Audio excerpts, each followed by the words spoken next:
Welcome back to podcast number 7 from Out of Network and Into Wellness. We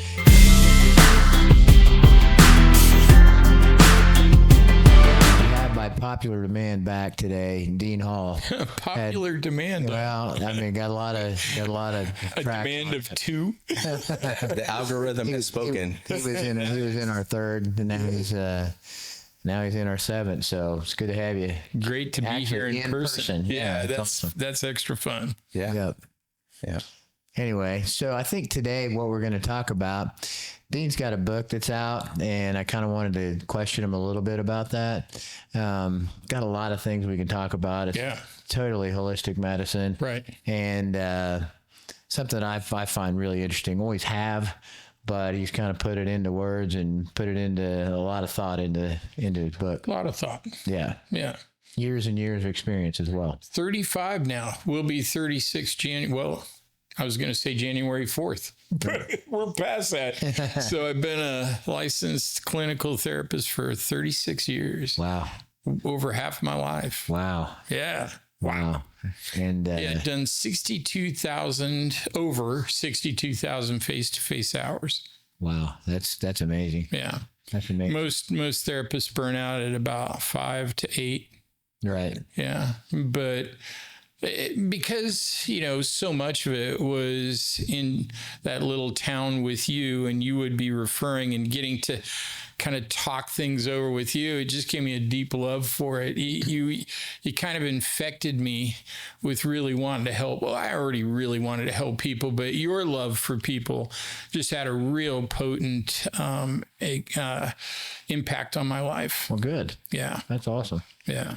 And you had obviously a deep impact on my life and all the things that you helped me with, from childhood traumas to bad relationships, to et cetera, et cetera. And we've been brothers for many years. And years. Today when I saw him, it was just like 10 years had not passed. Yeah. It's been about 10 years. The last time I've only been to Kansas, we left for Portland in 2012. I've only been back one time for about 3 or 4 days, and I was able to grab you for a day, and that was 2016. So It's been 10 years. Yeah. That's awesome. Flies by, doesn't it? It does. It does. The older you get, the faster it goes. No. Yeah. Yeah. The days go by slow, but the years go by fast. I think. Do, don't they?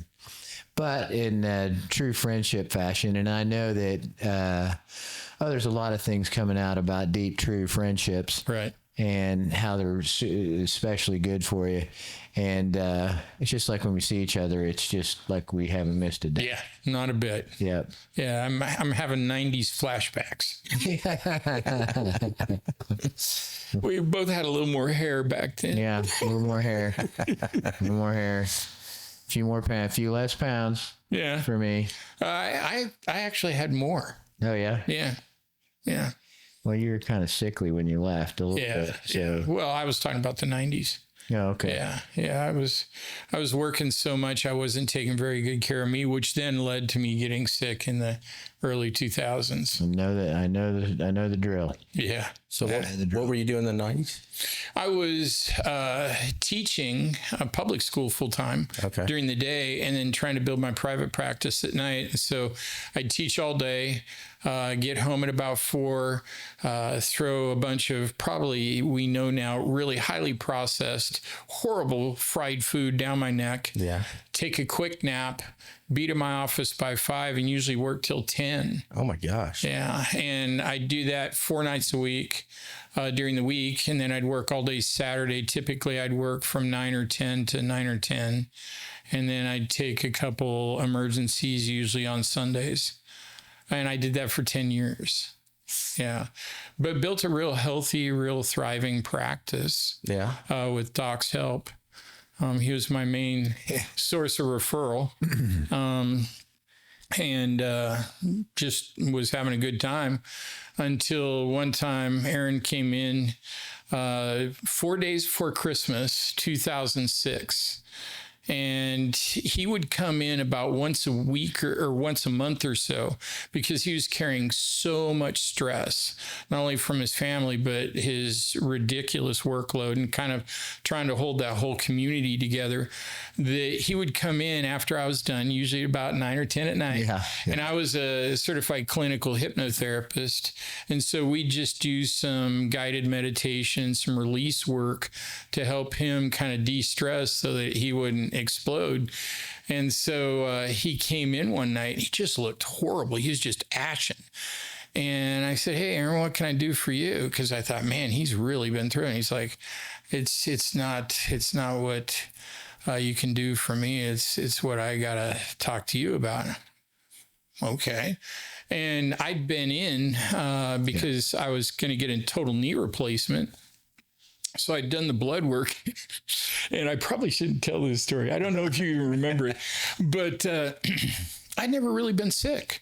Always kind of stayed in shape and been pretty happy, pretty healthy. I didn't do as much as I should have or could have, but I did the basics. And so they did the initial blood work for this knee surgery.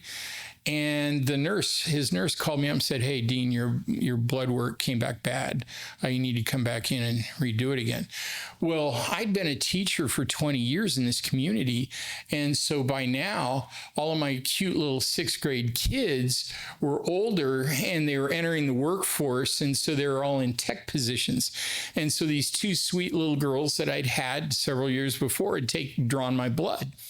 And so it never occurred to me she meant that there was something wrong with me when she said the blood test came back bad. I thought one of these little girls had fouled the test. So I said, "Hey, don't worry about it. It's okay. I'll come back in. Don't get anybody in trouble." She's like, "What?" And I'm like, "Huh?" And she's like, "No, just come back in." I said, "Yeah." I doubled down. I said, "Yeah, but I don't want anybody to lose their job over it." She's like, "Nobody's going to lose their job. Just come back in." So I came back in, and these little girls knew that I was in trouble. I still didn't. And so they're extra flighty and nervous. So the whole time they're taking my blood, I'm trying to calm and comfort them, which is making them more upset because they know that I've got leukemia. I don't know that. And they cared about me. And so they were worried and in a position where they couldn't tell me yet. And so I said, "Well, just calm down. You want this blood test to be good." And so then that night, Doc comes in and we sit down and he's like, "Dean, you got cancer. It's not good. You got features of both acute and chronic leukemia. I've sent it around to several specialists. We've never seen anything like it. If this doesn't straighten out and go to one or the other, you got like 4 to 6 weeks. This is one of the worst things I've ever seen." And all I could think of was, "Oh, those little girls aren't in trouble." And then it hit me, and I'm like, "What? Wait, what?" And then I just kind of went into a coma for like 2 or 3 weeks because my daughter was 14 at the time. And I don't know if you've hung around 14-year-old girls, but they need their dad. Yeah. And I thought, I can't leave her. And so I just did whatever I could that year. And Aaron helped me so much come back. But it was a pretty rough year. My numbers were up and down, and so it was a tough year, but came back and was doing fine. Things were really rolling. Yep, doing better. And then all of a sudden, my wife Mary, cute little Ark City girl, and that's the whole reason I was in Kansas, got sick, and then her right side fell, and Aaron's like, "Man, we got to go get MRI," and so we did. And as soon as by then she kind of started losing her power of speech, and when we went to do the MRI, she couldn't really write her name, and I thought, man, this can't be good. Yeah. I don't know what's going on. And as soon as we got out, one of Aaron called up, and he's like, "Dean, I just took a look at the report, and when are you going to be home?" And I'm like, you're not going to, because from Wichita to Arc City, it's an hour. Yeah. I'm like, this sounds bad. You're not going to make me hold on to this for an hour. Are you? He's like, well, I'd rather tell you in person. I'm like, well, that's really nice, but it's worse if you make me drive all the way home. And he said, well, it's one of the biggest brain tumors we've ever seen. It's got ganglion. It's down around the brain stem, and it doesn't look good. And so he got us into one of the best neurosurgeons up in Kansas City. And the guy Marion took a look at the brain scans, and he's like, even if we did laser guided surgery, and this was back in 2010, I'm sure the technology is better now. Right, it is a little bit. But he still, said, that was the nastiest tumor I'd seen first off that I'd ever seen. Yeah. And he said, there's an 80% chance we'll nick a blood vessel and she'll bleed out on the table. Also an 80% chance that we'll nick a nerve and she'll be a quadriplegic. And even if best case scenario, we'll only be able to get about 50% of it. And so I said, well, what do we do after that? And he said, if we have best case scenario, he said, well, you'd go down to MD Anderson to probably do massive amounts of chemo and radiation. I said, well, would that heal it? He said, no, it'd just extend her life for about 6 months. And I said, well, what would her quality of life be? And he said, well, imagine having the flu and a terrible migraine all at the same time. Well, that's no way to live. I said, what if we don't do anything? He said, well, it'll continue to grow. She'll continue to lose her abilities, and then she'll sleep more and more and die in her sleep. And so that's what we did. And 52 days later from that day, she was gone. 15 days for our 30th anniversary. Amazing lady. She taught my kids kindergarten. That's how I kind of got to know her initially, and Dean, and amazing lady, truly. Full of fire and spunk and everything. A lot of spunk. Yeah. Sometimes for me, too much spunk. Yeah, she should. Good lady. Yep. Good lady for sure. And insidiously, what I hadn't realized at the time is because we got married so young, as most of my generation did. I was just barely 21. She was 23. And right before I asked her to marry me, she said, Dean, you come from Oregon. You came out here to play ball. Just because you're a guy, I'm close to my family. I didn't know that was code for my family so dysfunctional I have to take care of them because I was young. Yeah. But she said, I'm so close to my family, I'm not moving just because I'm married to you. So you got to have a long think about this and decide if you want to live out here for the rest of your life. And I went home in Oregon, even though it's just gorgeous and beautiful. It just wasn't as gorgeous or beautiful without her. So I told all my friends I was putting myself in exile for love. And that's what I did. But what I didn't know is moving to that small town, especially being from the West Coast, I was automatically an outsider. People for years, and there were people even 30 years later, even though I'd taught their kids and maybe even done therapy with them, they never called me by my name. They called me Mary's husband. And that was a good gig. And it was a little irritating at times, but it was a good gig. But what I hadn't known is growing up constantly hearing that, it had shaped my whole adult identity. So when Mary was gone, I really was shocked at how much I didn't know who I was without her. Yeah. And so I got really sick. And as we're finding now with trauma and tragedy, they're finding with a lot of forms of particularly the blood cancers that 1 year after a traumatic event is many times there's a diagnosis. And almost to the day 1 year after Mary died, my leukemia came back with a vengeance, and this time brought with it lymphoma. And I didn't really care. I was just kind of done. Right. So, yeah. And and it came back, and I see that now with a lot of people with the chronic stress and the chronic cortisol surges and the chronic all that.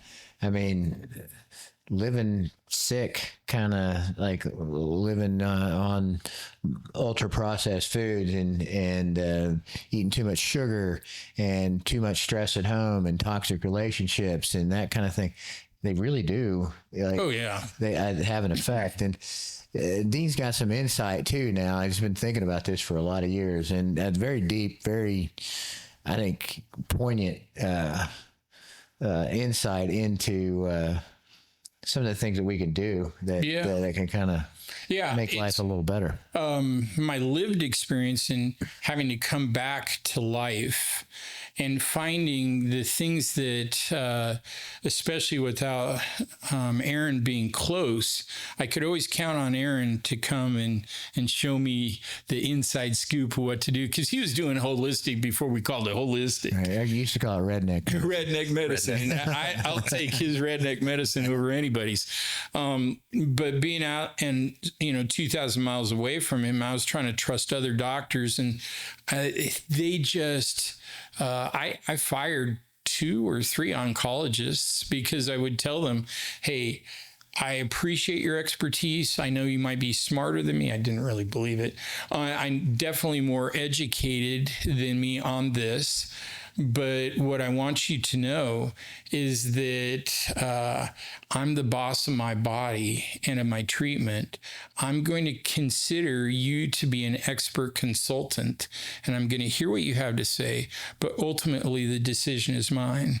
And 2 of them got really angry and said they wouldn't work like that. One threw his clipboard down, slammed the door, and I'm like, guess I need a, his nurse came in sheepishly, and I said, I think I need a referral. The next one listened real carefully and was real nice and nodded, and I thought, oh, okay, we're getting somewhere. And he's like, but I can't work with you. I'm like, really? Why? He's like, you got to do exactly what I say, or you won't get better. And I'm like, yeah, I don't think I'm your child. Yeah. So no, that's not going to work. And so kept working, trying to find somebody. And so much of it was just learning, and then also reading everything I could in the latest research. But what really changed it, and we talked about it the last podcast, so I won't talk about it much, is I knew I had to have a purpose. And I think purpose is, I call it vitamin P. It doesn't sound good, and most rednecks hear P and they think of something else. But you've got to have that strong, engaging purpose to really be happy, healthy, active, vital. And so many people I meet have no idea why they're here on earth or what they want to accomplish while they're here. That I think that's one of the reasons we're all getting so sick and depressed and anxious. Well, and that's kind of one of the things that I try to do with all of my patients that come in. It's like, what's your why? Yeah. And I say, what do you mean why? What's your why? And it's like, why do you what gets you what gets you, or what gets you going? What makes you? And once you figure out your why or your purpose, then it's like, all right, if you want to play with your grandkids, which is my why, then you're going to have to do X, Y, and Z, and you better start today, So it took you a bit, and you're pretty depressed. It took you a while to find your why. Oh, it did. And when I found it, it made no sense even to me. It was becoming the first person to swim the entire length of Oregon's longest river. I'd first, as I told you last time, came to that big dream 30 years earlier, but it just didn't seem responsible. And it didn't seem responsible at all at this time. But it's what I chose to do. And I believe when you have that purpose, when you have that why, and you have the courage to follow it, it puts you in the exact sweet spot of life where you meet the people you're supposed to meet, you start becoming the person you're supposed to be, and it puts you in the environment that you need in order to be healthy and strong. And I knew the Willamette was largely a snowmelt river, and so that it was going to be 42 to 45 degrees Fahrenheit, which doesn't, for a lot of people that don't know temperature well, that's cold. Yeah. Very, very cold. And to swim 187 miles in that, I knew I was going to be in it all day for probably 3 weeks. I'd never heard of Wim Hof. I'd never heard of cold plunging. I didn't know that cold plunging creates ketosis. I didn't know anything about mitochondria or mitochondrial activity at the time. I didn't know that hypothermia boosts the immune system. I didn't know anything about it, but I was doing this dream. And especially when I was actually swimming in the river, I started feeling better. And then lo and behold, come to find out, when I was done, first blood test I took, the leukemia had gone into spontaneous remission. And the type of leukemia I had is never supposed to go away. So when that happened, we thought my lymphoma would just dry up and go away, but it got very aggressive, and they wanted me to do chemo and radiation again. And again, I thought, nature healed me once. Maybe it can heal me a second time with this lymphoma. And because I wanted to subvert, if I could, the long-term repercussions of chemo and radiation, the neuropathy, the hardening of the arteries, all this stuff, Right. And the brain fog. And so then I found forest bathing, and how Dr. King Lee from Japan found that if he took men with cancer for 1 hour to 2 hours out into the forest, that it boosted their immune system and their natural killer cells, the cancer killing cells, by 50 to 200 times for 2 weeks. And so I thought, okay, I'm not the brightest guy in the world, but if he takes them out for an hour and it boosts it for 2 weeks, if I go out every week and I go out for a full 24 hours, maybe this thing will snowball and become exponential. And I started that May of 2015. And by March of 2016, my lymphoma was gone without chemo or radiation or anything. That's awesome. Wow. And that kind of lived experience, and just, it was so incredibly fun to be out in nature and just kind of hanging out in my backpack and hammock and watching the stars. And then I'd always go for a cold dip in a glacial stream. And it became, I thought I'd quit it once I got better, but I found it was the best way to relieve stress. And I didn't really know why, because the research wasn't there. Well, now, as they've started really getting better technology to study the nervous system, to study what's called the polyvagal system, to study the fascia, they really, back, especially in the West Coast, back in the 60s, it was all about vibration, baby. Right. Yeah. I remember. And which is also coming back. Yeah. A little bit. Well, there's science behind it now. They found that our heartbeat and our brain waves, everything is bioelectricity, bioenergetic. We are bioenergetic beings.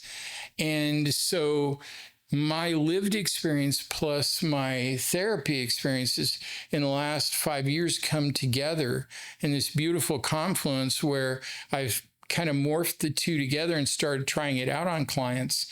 And now I try it out on everybody. And I've had real experience, good experience with cancer patients, even around the world, people who are highly anxious or depressed, people who've been on antidepressants for 30, 40 years. Right. And the first thing that is different about my type of, I've developed a whole new approach to therapy that's very different from the way most of us therapists are doing it now.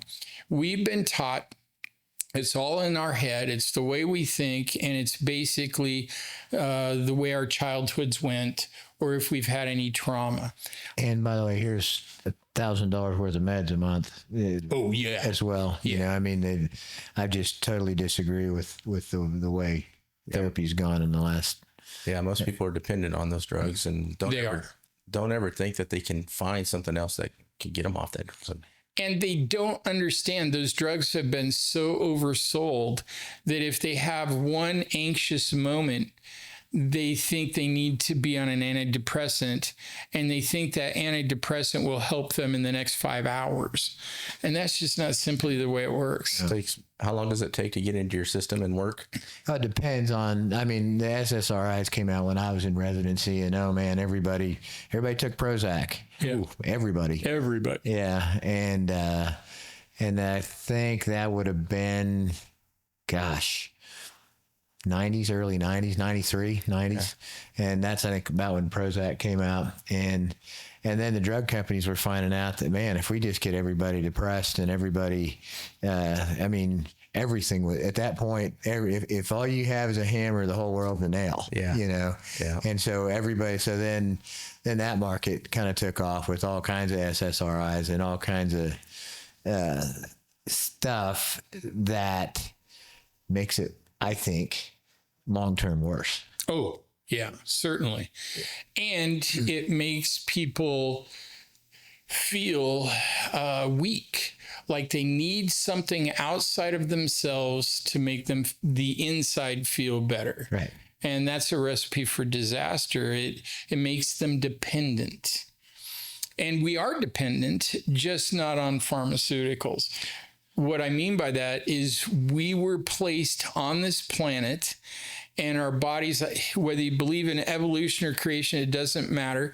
We're hardwired to be highly connected to nature. Right. And when we're not, our signal grows weak. And as that signal, as that energy, that electricity in your body grows weaker and weaker, then we have a harder time being clear-headed or physically strong. I tell everybody we treat our cell phones better than we treat ourselves. True. Because I don't know of anybody that doesn't plug their cell phone in at night because they want it to work efficiently the next morning. And yet we never plug ourselves into the planet, but then we require ourselves to work efficiently throughout days, weeks, months, years. Correct. Yeah. Correct. Yeah. And so I think, I mean, the system's broken. And then the fact that you just kept pressing on and saying, there's something here, there's something here, there's something here. And, you know, years ago when I was doing conventional medicine, it's like, I don't think that sounds right. I don't think that sounds right.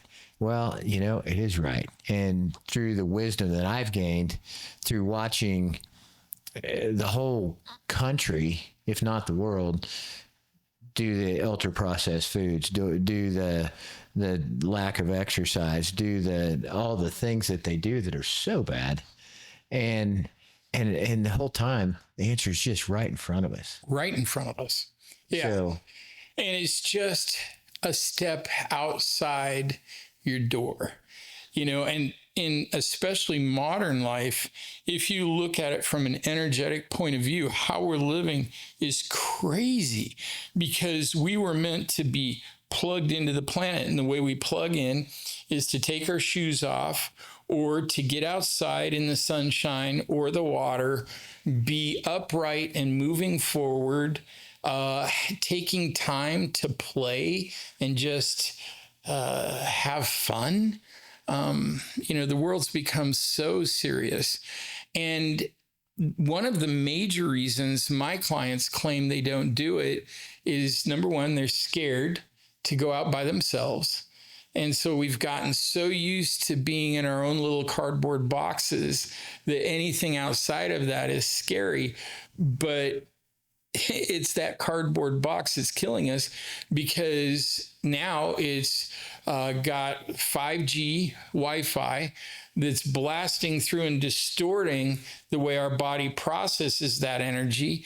It's got all sorts of molds and toxins that are emitting from plastics, and God knows, could be lead, could be anything. Mercury. Yeah. Yep. And then we're wearing rubber-soled shoes that prevents our body from really plugging into that energy from the earth. Right.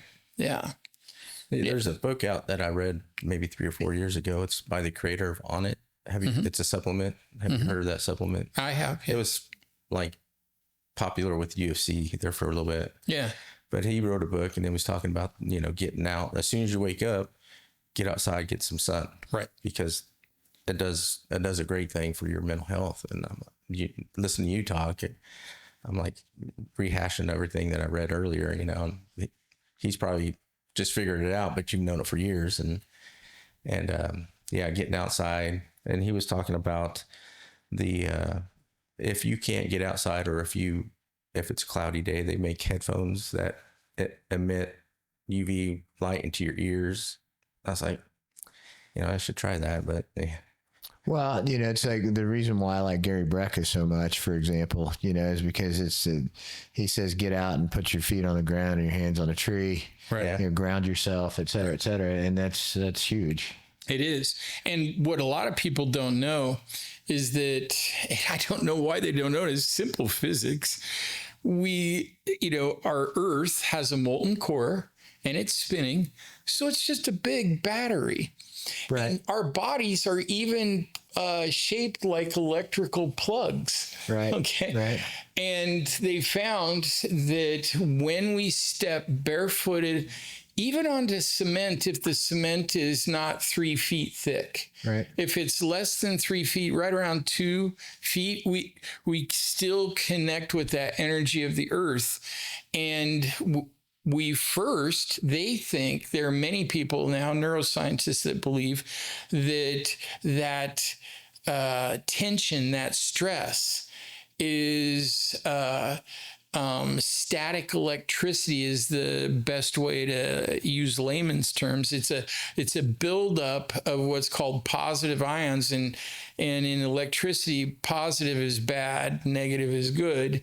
And they found that when you get out and step into the grass or just out anywhere barefooted, or even during the winter, it doesn't have to be barefooted. I had a mountain man out in Oregon build me some moccasins. And the problem with most moccasins I found is they'll put foam in them, or a plastic layer in the sole, or even a rubber sole. Right. That's not a moccasin. So I just had him sew me some leather moccasins. And as indigenous people knew, the earth the magnetic electricity can go right through that leather. And then they've also done like putting amp meters and voltmeters on people, and they're positive, their ions change. Right. Positive ions. Within 30 seconds, they find that we have a huge discharge of what hurts us. And then within the next 2 to 5 minutes, we start absorbing those positive, negative ions into our body. Yeah. I haven't gotten it tested because I haven't done any international travel since COVID, but I'm looking forward to testing this soon. I've got some opportunities to travel internationally this year, do some speaking and stuff. And there are several people that believe the antidote to jet lag is to ground in this new place. It helps you orient and locate your body on Earth. They're now believing that all of us have kind of an internal GPS, and it locates us. So the first big change in this new approach to psychology that I'm calling bio-wild, because biologically we are still wild human beings. Right. And if we treat ourselves as such, then we get better. And so the first thing I have everybody do is I don't ask them about their symptoms. I don't ask them if they were close to their mother, or if their dad beat them. I don't ask them if they've had some kind of trauma. Usually they tell me all those things anyway. Right. All I ask them, the only thing I'm looking for is how much do they get outside in a way that they enjoy and a way that's sustainable? Because even if you don't take your shoes off, what a lot of folks don't know is trees are antenna, okay? Because they're grounded in, and they're these, especially out in Oregon, 100 feet tall. Right. And they've got a lot of electricity themselves. And think about what happens when you put a bunch of antennae around and step into the middle of it. You're stepping into a force field. And so forests are really force fields. Right. And one of the reasons I think I got better so quickly is I would go deep into a forest, way away from any kind of 5G, can't get cell service out there. These 100-foot pine and fir trees, even about half a mile to a mile off the trail where I wasn't going to see anybody. And unknowingly, I was putting myself in this huge force field of positivity. And my body registered it. Yeah. And so the first thing in bio-wild psychology is regular approaches to therapy start with symptoms. I start with the source. How can we get them connected with source in a positive way? And I've had just crazy examples. One of my favorites is I had a little 87-year-old lady that I just adored. She was just delightful. She'd lost her husband and she was hurt and she wanted to come and talk to me. And so one day we were talking, she's like, Dean, I've been watching social media and, you always tell about everybody how they need to get out in forests and need to go swimming and need to take ice baths. And I'm 87. I'm not going to do any of those things. She's like, how are you going to help me? Well, she loved to garden and she had a garden in her backyard. And I said, well, don't you love to garden? And she said, well, yes. And I said, aren't you happy out there? Yes. I said, well, I'm going to ask you a crazy question. When you go out to garden, do you wear your shoes and socks? And she's like, oh, yeah, that's crazy. Of course I do.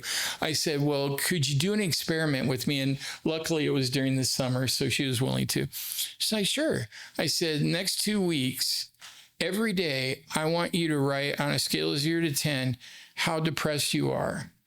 But every day I want you to go out and garden. She's like, well, I do already.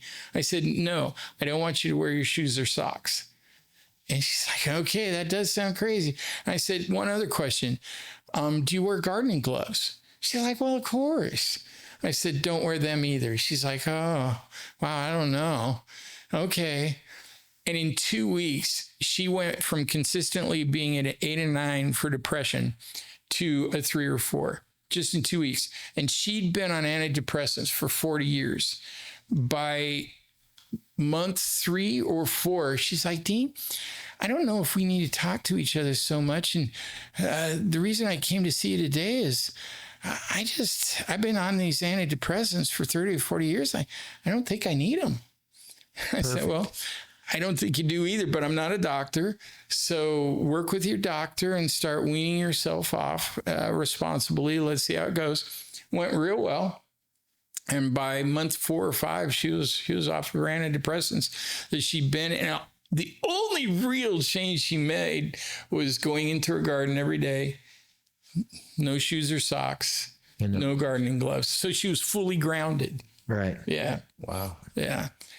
Even weirder, I don't know, have you guys heard of Blue Mind? I know you have, Aaron. Yes. Yeah, it's the theory that when you're in, on, around, or by water, water does something to slow the brain down. And within 2 minutes, doesn't matter your age, your gender, your race, your brain will go into a more meditative state.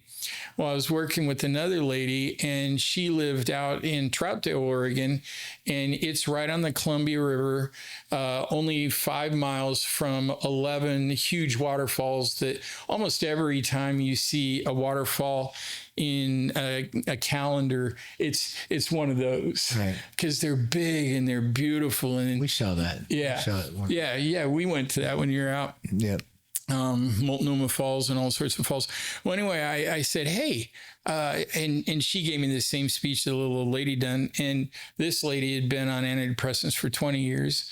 And she had high anxiety and panic attacks. And so we did some things with that. But then I said, I'm going to ask you to do something real crazy. And she's like, well, I'm not, I don't even like to step outdoors. Right. And so all I had her do is drive to this one waterfall that's right on the highway.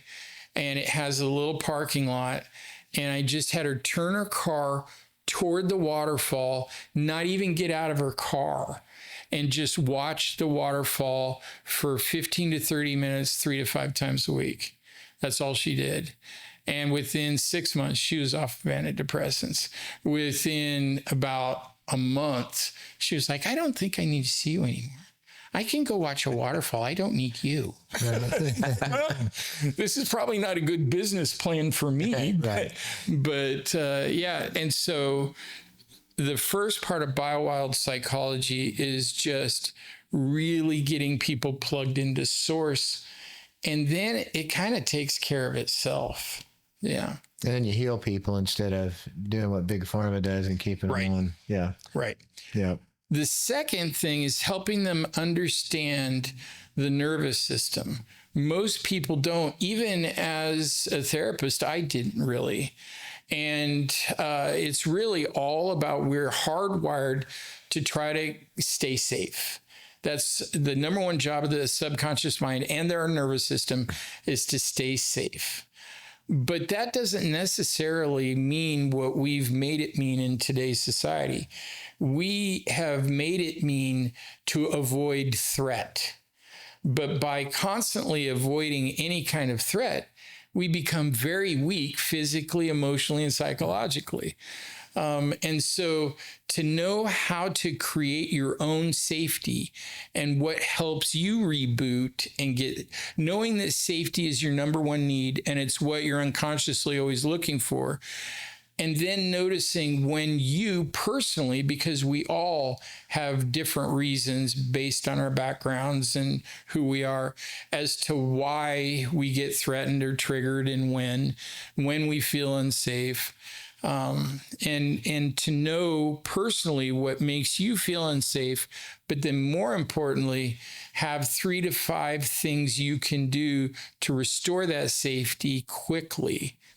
And we've always been taught it's mental. It's not mental. Mm-hmm. If I see a truck coming at me, I'm not going to say, boy, I just don't like trucks. No, I'm going to jump out of the way. Right. I'm gonna relocate my body, and then maybe think, what do I need to do? And so much of it is physical and reorienting, and not just thinking everything's here. And so I've created a different way to look at the nervous system. Everybody talks about it being either a roller coaster or like a staircase. It's all very linear. I believe the nervous system is an active, vital part of creation, just like everything else in our body. When we walk into a bright room or out into sunlight, our pupil automatically shrinks to protect us. And that's the same thing our subconscious is doing. It shrinks and says, man, you better get alone, better do something to get safe. That doesn't mean we're weak. That doesn't mean we've done anything wrong. We just have to notice, this is what my nervous system's doing. What do I do then to next create what I call vitality? Vitality is where you feel safe enough to be alive, to be yourself, and to start expressing yourself either by setting good boundaries or by just telling a joke and having fun with your friends, maybe creating things. Deepening your knowledge, deepening your relationships, that's vitality.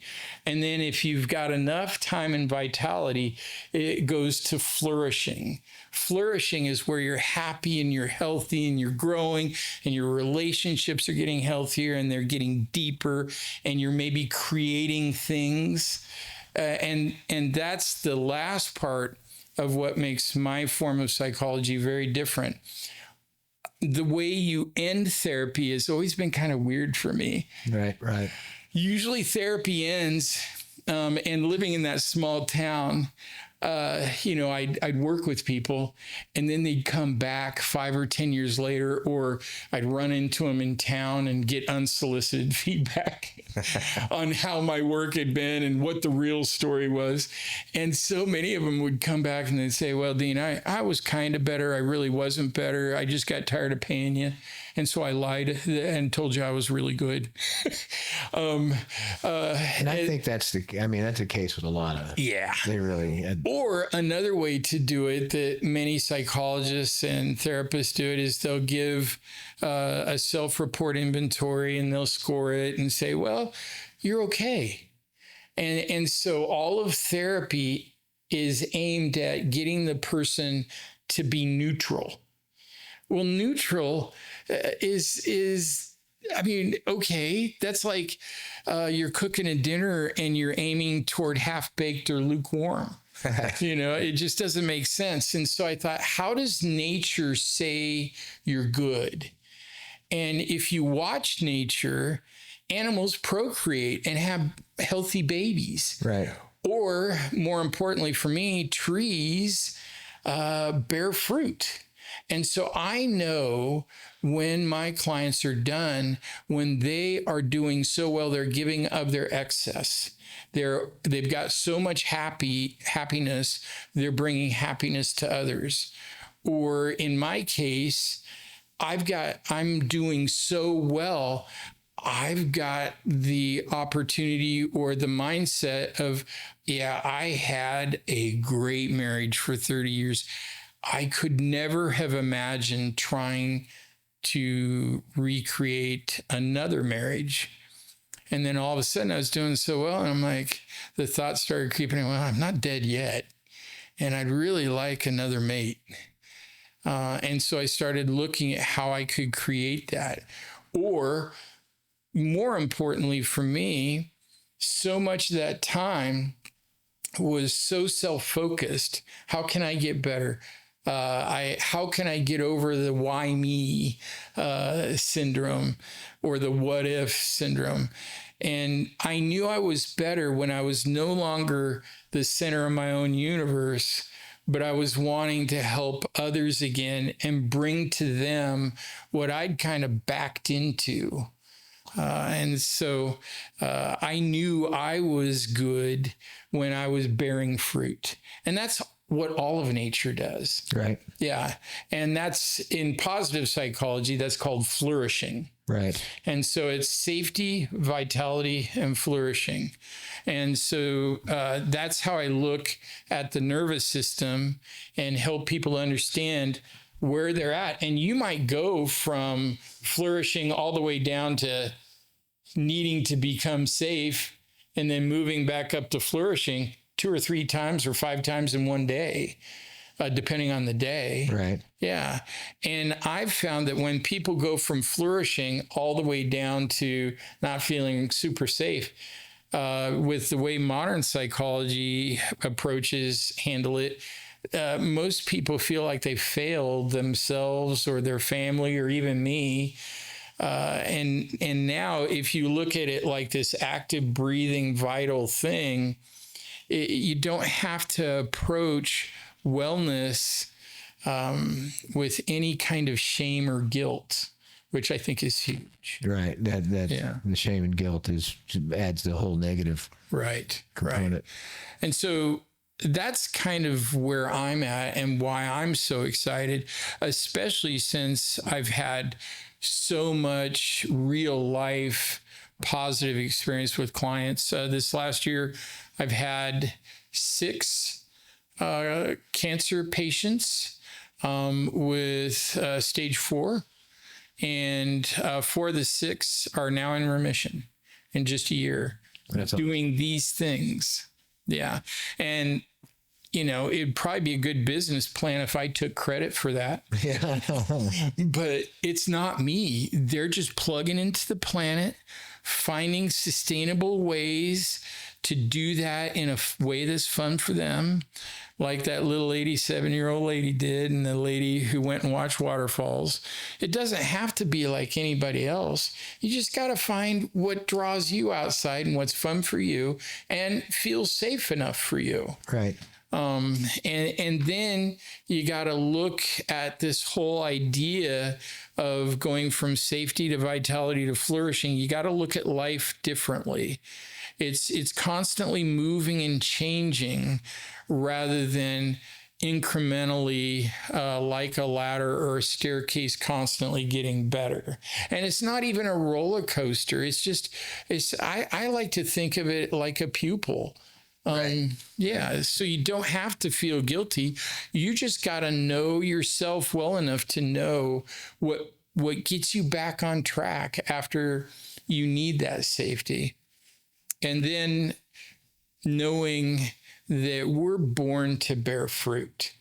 And if you're not bearing fruit, you're either staying inside too much and distracting yourself. Because that's what I see most people doing, because they don't have a purpose, because they're not getting outside. They're like zoo animals that never get to go out of their cages. They're just bored to death. Right. And so they've got to distract themselves, and people become spectators and watch other people live. Like, watch other people's just normal lives. It's like, what? Are you kidding me? Yeah. Why would you watch that? Yeah. Yeah. Yeah, that's why the reality show, and I like a good reality show. Right. Okay. That's my guilty pleasure.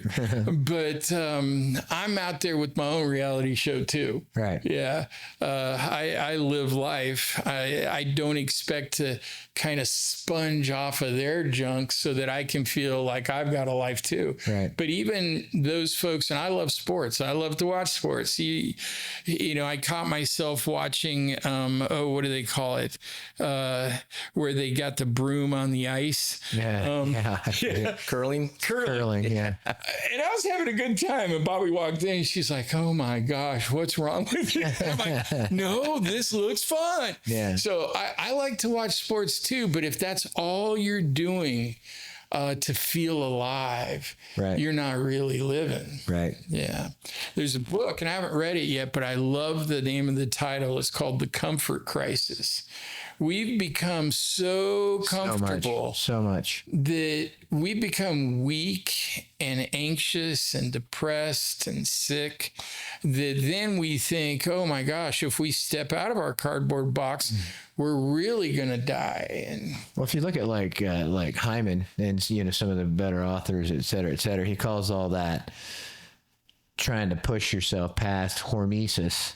Right. And so you put yourself in a little bit of a strain. Maybe you feel a little unsafe, but if you get through it, then you can accomplish that. And I think hormesis is good. I mean, the fast, all those things work really well for the body, et cetera. So, yeah. And one of the things I've found through these extreme endurance swims is, and any big challenge I put before myself, I've learned to be comfortable in what I call the sweet spot. And I've found that it's got to really excite me. I mean, I still to this day, when I think about that Willamette swim or swimming, becoming the first person to swim the longest river in Ireland, I still get chills. It just still excites me, even though it was really hard. But the sweet spot is right in between extremely excited and totally terrified. Yeah. If I'll ask myself, okay, does this scare the bejesus out of me? Because if it doesn't, I know the goal or the dream isn't big enough. I'm settling. Right. Yeah. Yeah. I was taught, my generation was brainwashed to believe the big goal needs to be have a nice house, a pretty wife, a lot of money, some nice cars, and to be a country club member. Okay. Yeah. Well, I never became a member of the country club, but I had all those things, and they didn't bring me any real joy. Maybe a week or two of, ooh, that's kind of cool. Right. I mean, except for the pretty wife. I'm talking about all the other material things. But they didn't really light my fire because none of them really terrified me. Well, sometimes my wife did. as happens with most of those guys. Right. But it's got to be something so big that it makes you a little scared. And that's when we grow, because you got to grow in to the man that can accomplish that, or the woman. Right. Yeah. Right. Wow, there's a lot of wisdom there. So your book is written, but not quite I've got done several yet. drafts done. As a matter of fact, I've been busy. I wrote and this is published. A lot of people wanted to know kind of what I do and how I did it personally. And so I wrote a little journal with some tips and tricks and routines that I use. And I call it the Wild Me Manual. And that's out in Amazon, has been for about the last 6 months. And it's getting real good reviews and people like it. And then I've had so many anxious people. I want them to know that you can do something other than antidepressants. Right. Especially now that we understand what the nervous system does and how quickly you can manipulate your own nervous system just by doing something like going out and grounding. Right. Or for me, one of my favorites is getting in an ice bath. When you get in an ice bath, it's hard to get in, but once research shows you only need water cold enough to make you gasp, so it doesn't have to have big chunks of ice. Right. It can be just tap water, if that makes you gasp, if that's cold enough to make you gasp. And then you only have to be in for 90 seconds. Oh, wow. That's all. Okay. Yeah. And it So not floods the- your brain with serotonin, dopamine, norepinephrine, oxytocin. Usually you only get that after an orgasm. Right. And it does all sorts of wonderful things, boosts your immune system, changes the activity of the mitochondria. I've taken people off antidepressants and put them on cold plunge or cold showers. Or So have I. Yeah. And I've had really good results with even immune suppressed people. I've had 4 people now with chronic Crohn's disease.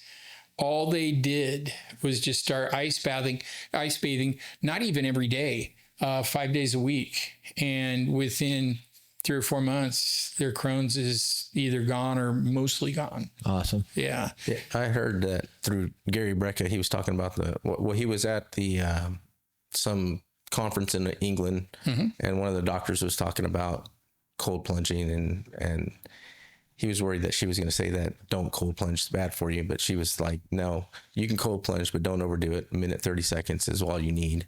Yeah. And I was like, wow, I can do that. Yeah. Right. Yeah. And it's hard, but again, I've now done it nearly every day for 12 years. So I'm like one of the old school guys. My first one was January 3rd, 2014. And I was only doing it because I knew I was going to swim the Willamette River, and I knew I was really sick. And I think you told me, well, you better start acclimatizing, buddy. Yeah. And I'm like, yeah, that's smart. And so I started doing that. And the first thing that happened to me that was shocking is I carried what I called my 5,000 pounds every morning that I woke up, and I realized that Mary was gone. It was like, and my heart was heavy and feeling broken all the rest of that day until I went to sleep. And I got in, and it was just tap water. So it was this time of year. So it was probably about 57, 56 degrees, which felt really cold to me at that time. Now I feel like a hot tub for me. But I got in, it made me gasp. It was just in my tub. And so I had to really scrunch down and get as much of my body in as I could. And I stayed for 2 minutes, and I got out, and I thought, man, something's different. And then all of a sudden it's like 5,000 pounds is gone. And my therapist mind just started worrying. I didn't do cognitive behavioral therapy. I didn't do any meditation. I didn't do grief processing or journaling. I didn't do any of the things you're supposed to do that had never worked for me. But it's gone. And so that clinical part of me is like, okay, let's watch how long it stays gone. And then as soon as you know it's back, get your big ugly butt back in the tub and see if it goes again. And so it lasted about 2 or 3 hours. When I noticed it was really back, I got back in the tub, boom, gone. I'm like, oh, this can't work like this. But I didn't know it was flooding my brain with serotonin and dopamine and oxytocin. Had no idea at the time. I just knew it worked. And so from then on, my grief process got so much easier. I tried to make sure I didn't use it to ignore my grief. But it was so nice to know if it had been hanging on for days and I hadn't gotten any relief and I'd been walking around with this 5,000-pound broken heart, that all I had to do is get in some ice water and I'd get at least a temporary relief. Yeah. With somebody that doesn't have like the actual tub that's big enough or an actual ice plunge, how effective is a cold shower? The research isn't very good on it. Quite frankly, it's better than nothing. Yeah. When I was down in Miami, I couldn't, this was a few years ago and it was before all the gyms had cold plunges. It was the best I could do. It didn't do much. And so I talked my wife into moving our Airbnb to a place that had a tub so I could throw some ice in the bathtub. And the research isn't great. And I quite frankly think it's harder than getting in a cold plunge. Because you can't get your whole body, so you don't get that full blast, and it's not instantaneous, and it's just you gotta move around. I think it's harder, and the research isn't great on it. And so for those that don't have a tub, I've had probably around 20, mostly men, just go on like Craigslist and get an old horizontal chest freezer. Take all the shelving out, plug the holes, pour in the water, shut the door, especially for those with young kids like toddlers that they're afraid they'll get in and the door will shut. Most of them come with a lock. And so that makes the parents real happy that they feel safe. And I've got 3 guys that I still see every now and then that they made theirs before COVID. And so, they spent like $250. Wow. And they're still working really well. But then you can do that and then put an ozonator in there as well. Right. That's a biggie. Big ozone guy. Yeah, I don't have one yet. And I told Bobby not long ago, for those of you who don't know, Bobby's my new wife. I shouldn't call her new because we just celebrated our 9th anniversary. Is it 9? Yeah, we've been together 10 years now. Wow. Yeah, and it still surprises me because she's just beautiful and wonderful. She's a bikini fitness competitor and fitness model and yoga instructor and personal trainer but the kindest person I've ever met. She is just quiet and kind and got a huge following on. Yeah. She's now up to about 135 or 139,000 followers. But I think she's going to be featured in a documentary that Mark Cuban's in. Oh, cool. They're flying her down to Dallas this next March, and she's working with a pretty good supplement company. InnoSups. Yeah, InnoSups. Yeah. And they just flew us to Vegas. And she said, when I travel, I really like to take my husband. And they're like, well, we'll fly him down too. So, okay. and me being the skeptic, as we're walking or driving to the hotel, I'm like, well, since they're putting us up, and I just hope this room doesn't have mystery smells. And we get there, and the first clue that I knew it was probably going to be a good experience is they didn't call it a room, they called it a suite. And we opened it up, and this place had 3 showers, a full-size pool table. Wow. It was a steam shower. InnoSups did right by her, and she did 3 days of video shoot and photo shoots for them. And I think that's going to really blow her up. I can't get on Facebook or Instagram now without her popping up somewhere. Yeah, she pops up on mine. Does she? Yeah. I think it's because you shared something with me. Yeah, I did. Yeah. And I haven't even followed anyone else on Facebook, but I always get something from them. Do you? Yeah. So she's doing her job. Yeah. But the thing that just I gotta be honest, she's just so kind and so thoughtful, really strong. She's not a pushover, but she's probably Yeah, she might kick your butt. Looks like she's pretty tough. I'm kidding. it was kind of funny because when I was meditating and visualizing and praying for a new spouse, I wrote a list of the qualities of the kind of mate I wanted. And one of the things I put on my list was I wanted them to be as fit or fitter than me so that they could go out and hike and kayak and do fun things with me that I love so much. I didn't want to just, have them at home. I wanted somebody to do stuff with.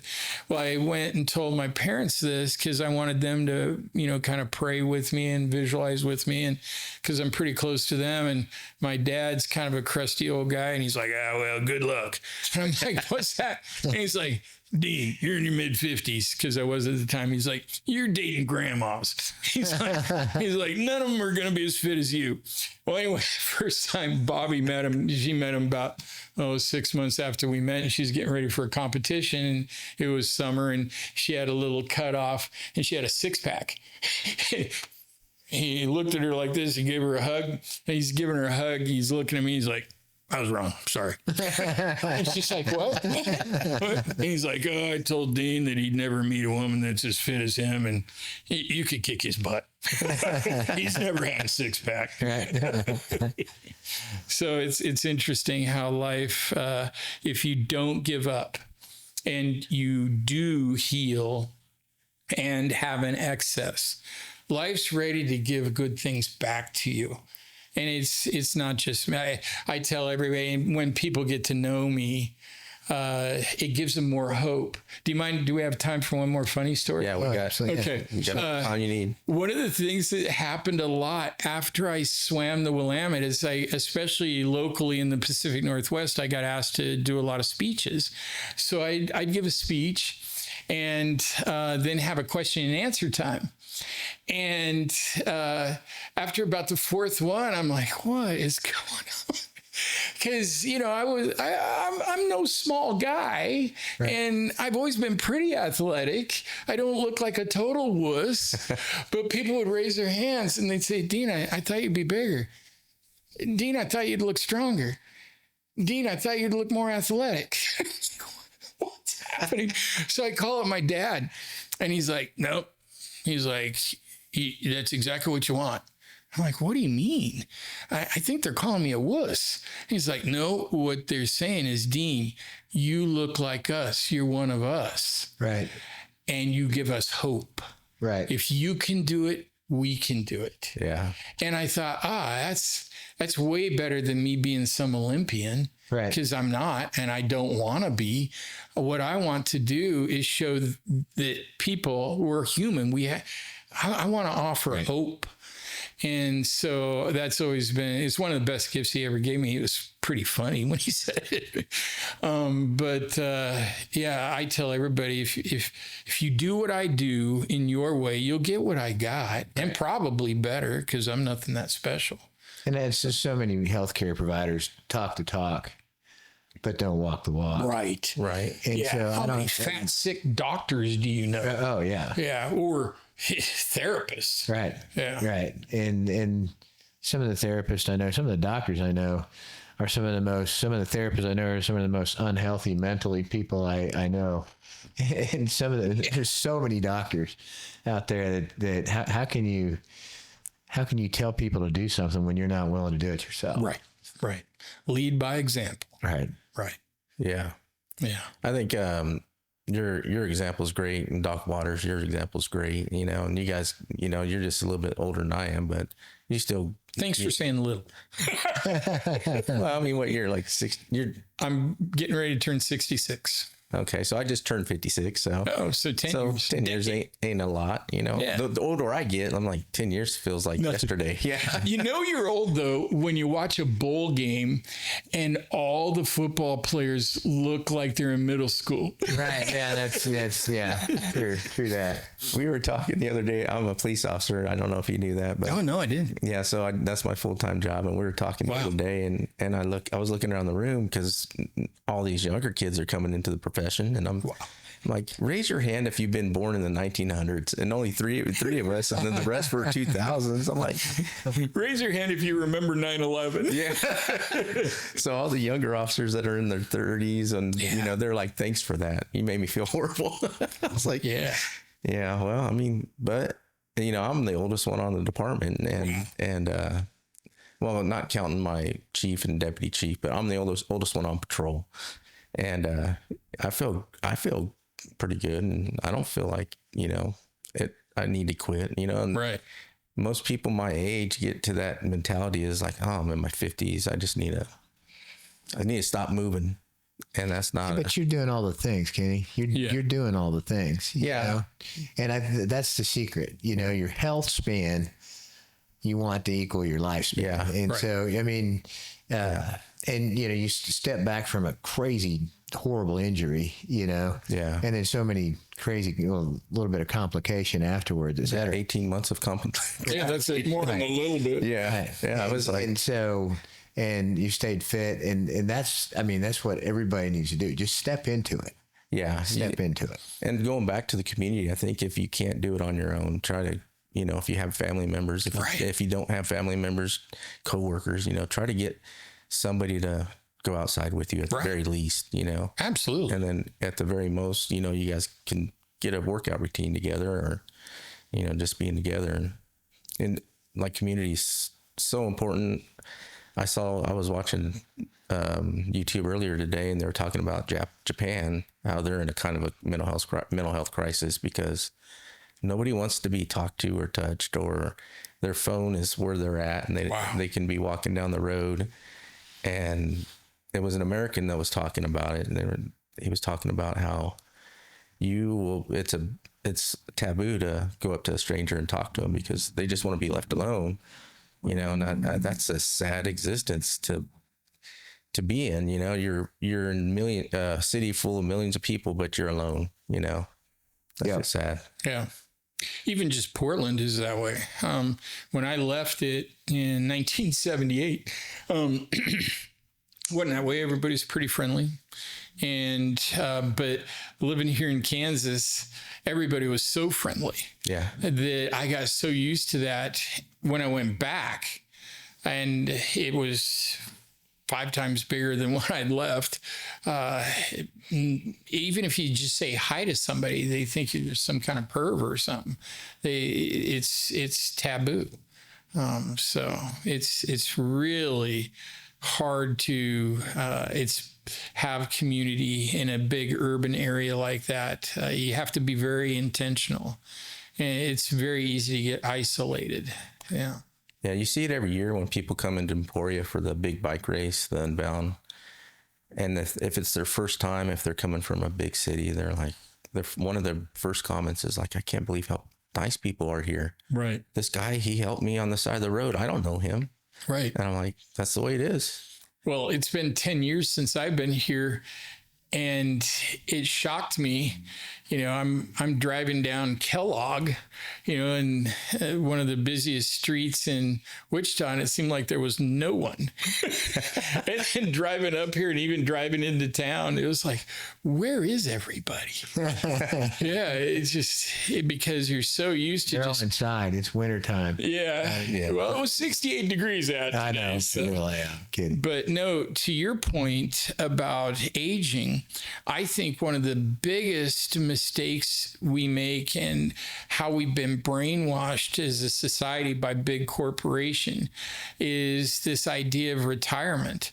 I now call retirement voluntary obsolescence. You should always be giving.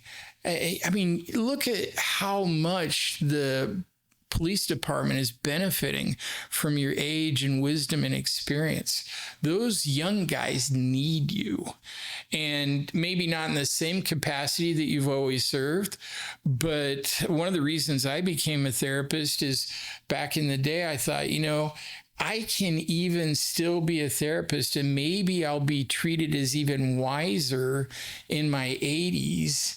And maybe not working so many hours, maybe just 4 or 5 a week, but it'll help keep me sharp and help keep me connected and help by me giving, offering, serving. And I think modern society has given a lot less respect for elders. Everybody's, Right. and I think that's part of the society that I feel like I miss. I mean, you didn't backtalk your grandfather. You didn't, you didn't backtalk teachers. You didn't backtalk police officers. You did, and all that wisdom from older people. I mean, through the years as a physician, I learned so much from older people. Oh yeah, and that just has kind of become maybe not in vogue anymore.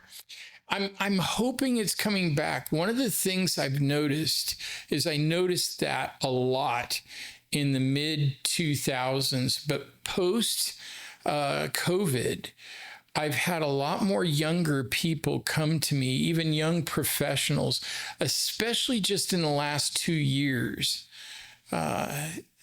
because I am older. I think part of it, sadly, is I've crossed over 200,000 followers now. So that holds some social credibility in their world. Right. But I asked them, why are you coming to see me? And they said, well, we know that you've been around the block and we've tried other people our age, and we can read the same books they're talking about. Right. We don't need to pay them the big bucks to spout stuff we've already read. Right. Yeah. But you've got the lived experience. And I'm hoping that happens, and you see that happen even in a more connected, friendlier area of the world like you guys live in. Yeah. I see it all the time when I'm on a call. If I show up second and there's a younger officer there, they'll stop talking to him and start talking to me. Oh, really? Yeah. Oh, nice. I'm like, you got to talk to him. I just got here. So yeah, it's. I mean, even amongst the bad ones, the gangbangers or whatever, they have that certain respect for the older generation. And Okay. even though they might not respect me as a person or my profession, they'll turn to me and they're like, I don't know how many times I've been told, man, I'm glad you're here. Like, why? I go, you're going to jail. I don't care. I'm glad you're here. Wow. It's like, okay. Yeah. So maybe, hopefully, society is learning from the mistakes we made for about 20 or 30 years. Yeah. Yeah. Because I saw that all the time. Even I worked at an agency as I was trying to come back, and I promised myself I'd never work at an agency, but I was so broken, so sick that from 2015 to COVID, I worked for an agency, and the younger therapists were just really disrespectful to me, constantly trying to put me down, and until they kind of got to know me. But one time, the reason I worked for the agency is the CEO of the agency had followed me on my swim. And so he offered me a pretty lucrative job, in therapy terms anyway, and the best office. It was about 2 or 3 times the size of this, and it had windows on the 3rd story looking out onto Mount Hood. Oh, wow. And everybody in the agency wanted that office. And I had 2 late 20s, early 30s therapists come and constantly, you shouldn't have that office. I've been here longer than you. I was jealousy. Yeah. Jealousy. And it kept going on. And at first I just tried to joke it off. And I said, well, and they said, it's so unfair. And I said, well, this is the first time I've benefited from injustice. And I thought they'd think that was funny. They didn't think it was funny. Finally, when it kept going on and on, I just had enough. And I said, well, what were you doing in 1990? And they both thought, and one said, well, I was 3. And the other one said, I was going into the 1st grade. And I said, well, I had as much experience then in 1990 as you do now. Perfect. And it shut them down, and they never griped to me about it any after that. But I saw that a lot. I'm hoping it's starting to change. Maybe I'm being overly optimistic. Yeah, I find myself without a filter with these young kids sometimes. For sure. Yeah, there's an officer who had to learn how to take some shit just because. I mean, it wasn't because we didn't like him or anything. It was just he was very sensitive at first, but now he's like he can talk shit just like us now. Good. So yeah, sure. It's really important in your profession. Yeah.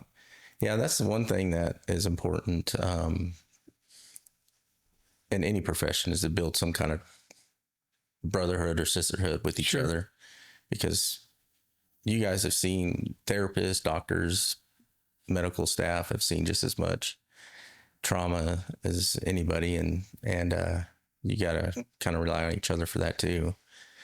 But yeah, it's kind of a family within a family, I guess. So yeah. So one of the things I want to know, Aaron, because you've always taught me so much, what's the one new groundbreaking holistic thing that maybe even some of your viewers don't know or you haven't had a chance to talk about? Well, I mean, I don't know. I've talked about a lot, but I still think one of the most common things that I sell out of the pharmacy here is vitamins, and the chief one. Everybody that I've checked has the MTHFR gene, okay, which basically means processed food. Processed food gets toxic because they put folate in processed food, and your body doesn't recognize folate, so your body can't use it, so your body gets toxic on folate, which everything that says fortified, everything that says enriched has folate in it. Oh, wow. Okay. Well, your body cannot use folate and it becomes toxic. And so I've taken probably a dozen people off of their antidepressants and putting them on methylated B vitamins. I've had crazy success with, and I don't call them vitamins, I call them supplements, because we're not really getting what we need, et cetera. Right. But gosh, everybody that I've checked here, everybody that I've checked for that gene, because you kind of know when you check them. And it used to be $600 to check it. Now it's about $60. Oh, right? Wow. So I've been able to get it down. But everybody that I've checked, 65 people in this small clinic, wow, have been positive. Wow. And I mean, there's a lot of fun facts like that. But I do more supplements now than I do medicines. Wow. Yeah. That's pretty exciting. So have you talked to your viewers about the difference between a B vitamin and a methylated B vitamin? Oh yeah. Okay. Every day. Yeah. I do every day. But that was just one of the things one of the many, there's, and then the so much junk that people get off the internet, and then people want to sell this and want to sell this and want to sell that. I feel like my job as a physician is God gave me a brain, and I can kind of look at. I think he gave you 2. He just jammed him into that head. Yeah, big head or big head, but and I feel like my job as a physician is to actually edify what I'm trying to tell you before because there's nowhere to get this kind of information. Yeah.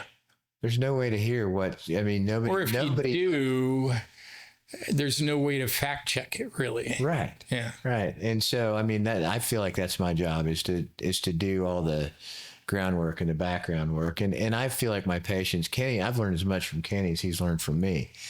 And I don't think that's true. Well, but I mean, you do a lot of research, et cetera, et cetera. You've clicked my mind on a few things. Like I need to dive into that, but I'd like to make sure it's authentic before I send it out. Right. Yeah. I think that's so important because there's so much bogus stuff out there. There's a lot out there. Yeah. I can send him a text message and say, hey, is this any good? And he'll be like, yeah, that's good. It's like, Wow. okay. Yeah.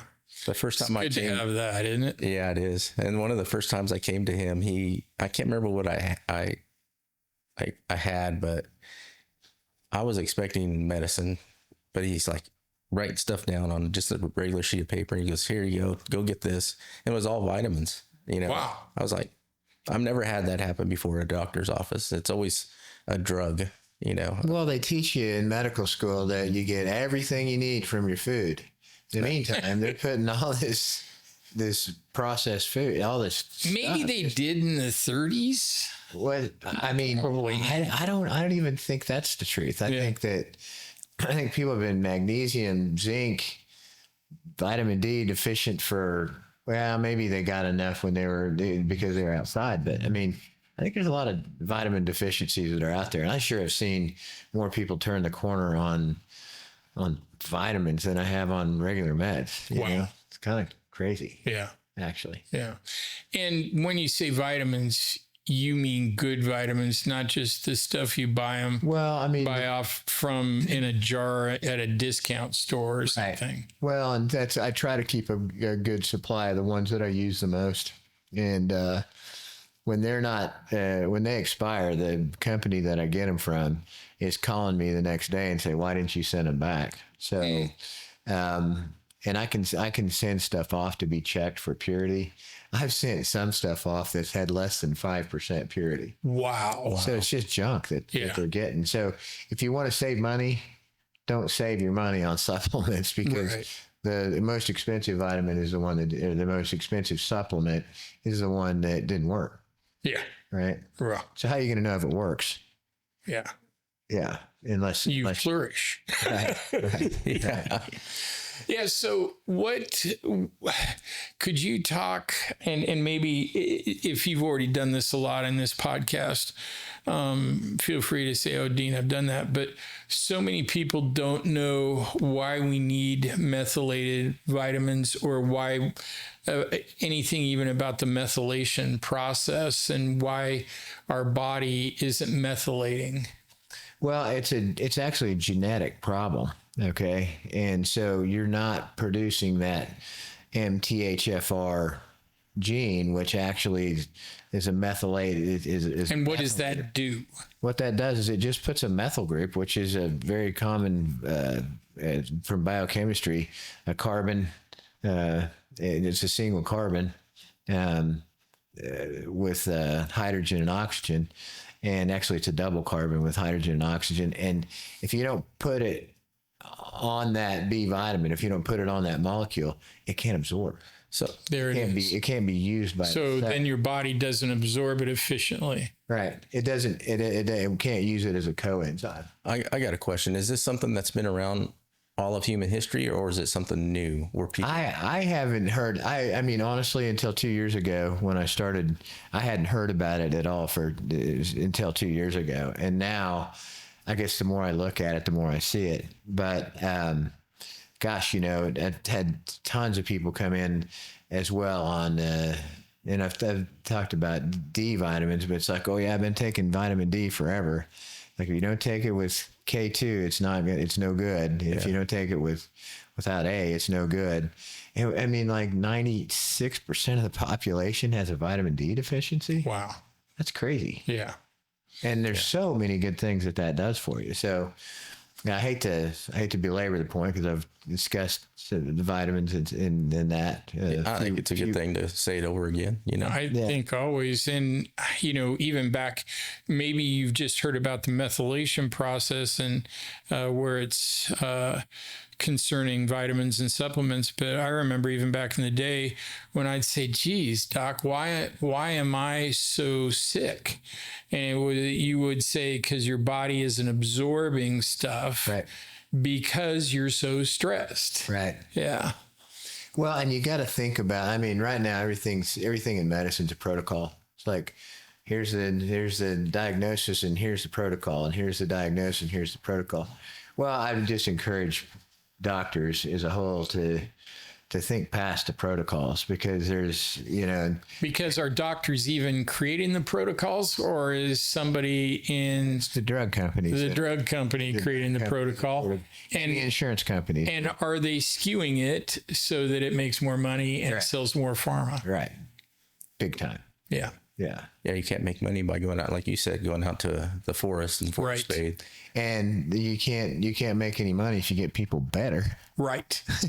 So, And if people are better, they're harder to control. right. Right. So, And that's something about mental health I've noticed all my career is the same people that we deal with that are in crisis that I dealt with in my 20s, I'm still dealing with now. And I'm like, how come they're not getting better? The medicine's not making them better. Right. It might make isn't that crazy? It might make them stable, but as soon as they get off of it, Right. But it makes them dependent yeah. on. Whereas maybe if they went out and watched a waterfall or grounded, Or even got in it. and yeah, and I mean, I've had more people stop their antidepressants just like you have, cold plunging or exercising, or I think the bad American diet, the aversion to exercise, the aversion to going outdoors, all that stuff. I think it's all a part of this milieu that makes people well, and the secret is keep people well, not sick care, but health care, actually. Right. Right. Yeah. So what other than methylated vitamins, what other holistic? Oh, I very often use a cold plunge. I do the Wim Hof. I tell people about the Wim Hof breathing techniques. I tell them about grounding. Also, I find that a lot of people run around with headaches that are mineral deficient. Yeah.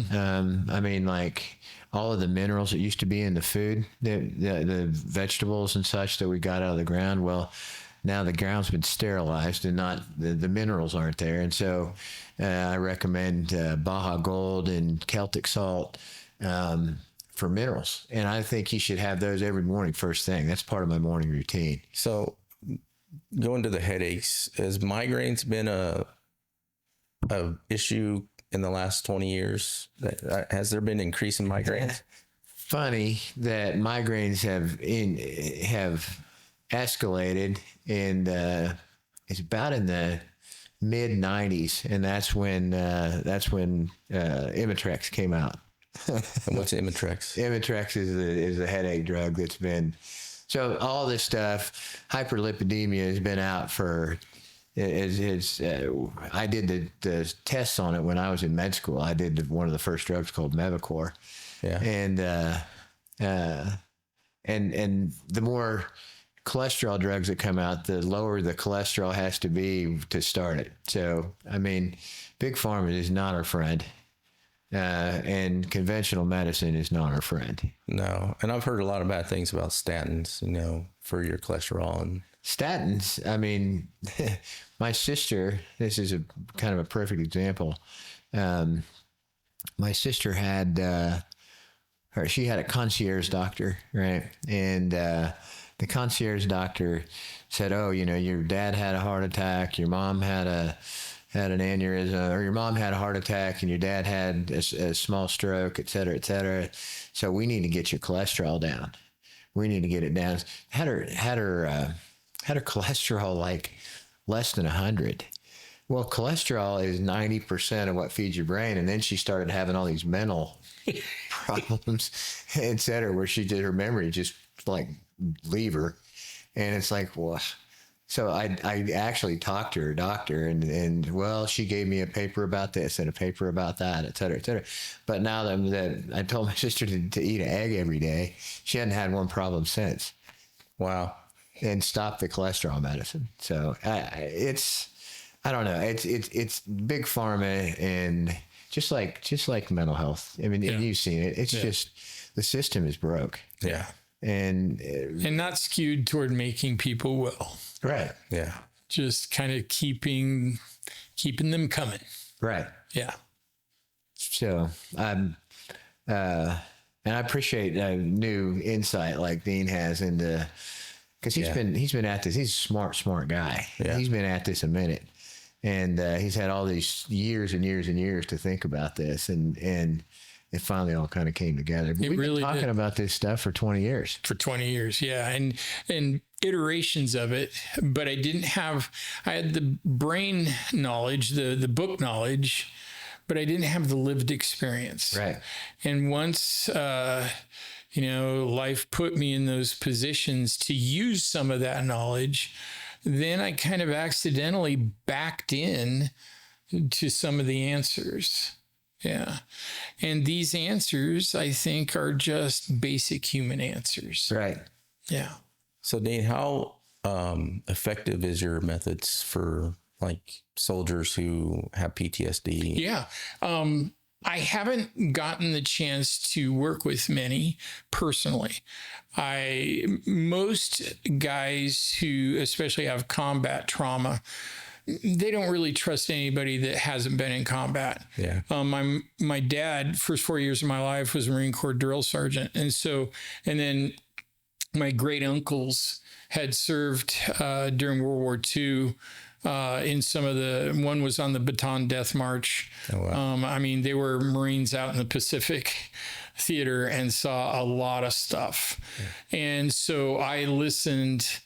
I'd have to sneak because, especially with the World War II vets, they wouldn't talk around anyone else. And so I'd sneak up on them and listen to their stories, and they were just horrendous. But so I haven't gotten to work with many, but those that have found that some of these types of methods, especially Blue Mind, even the VA is starting to get combat veterans going out and fly fishing or kayaking or surfing, getting them in or on or by the water. And they're now seeing that. I even listened to one, he called it the treatment of choice. Yeah, because it puts them, they don't have to think about anything. Yeah. And it puts them in a calm state, and they didn't have to take anything, didn't have to do anything. Yeah. Yeah. Do you know Sean Ryan? He has a podcast. Mm-hmm. He talks about psychedelics, mm-hmm. and that's helped. Would that be considered a holistic move? Well, it is in that most of it's what's called plant medicine. Yeah.